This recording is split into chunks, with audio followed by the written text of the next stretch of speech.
So talking about chemical reactions, we use a chemical shorthand where we talk about adding things together or whatnot, and arrows. We always use the atomic symbol, so the letters for whatever element we're going into this reaction.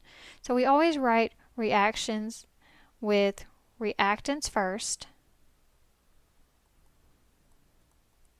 and products last. Reactants are the things that go into a chemical reaction, is what we start with.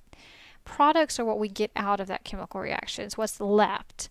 The arrow always points towards the product.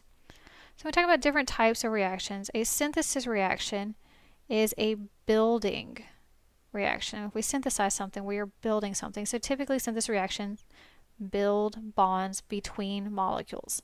So in this reaction, the reactants are going to bond together. So those molecules bond together to form an entirely new molecule. And we can write that a couple of different ways if we're just using standard letters and not atomic symbols. So things like A plus B, the arrow always means yields. C, so entirely new molecule, or A plus B yields AB, a larger molecule. So typically when we talk about synthesis reactions, we're building bonds and we're putting two smaller reactants together to form a larger product. Decomposition reactions are another type of reaction. Decomposition means breaking down. When we talk about decomp, we're talking about breakdown. So these are breakdown reactions. Bonds of a single reactant are broken. So we are breaking bonds in a decomposition reaction. So we go into that reaction with a large reactant and get typically two or more smaller products. So using the above example, we can go from C, break some bonds, and end up with A plus B, or AB yields A plus B. It'll always be smaller products.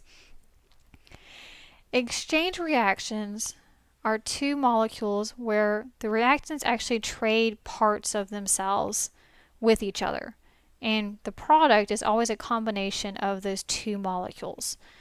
So we have hydrogen chloride and sodium hydroxide, essentially an acid and a base.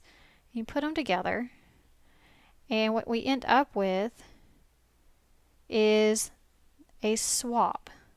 So essentially chlorine swaps with sodium, or you can look at it as the hydroxides go together, the hydroxide and the hydrogen. So you end up with basic table salt, sodium chloride, and water.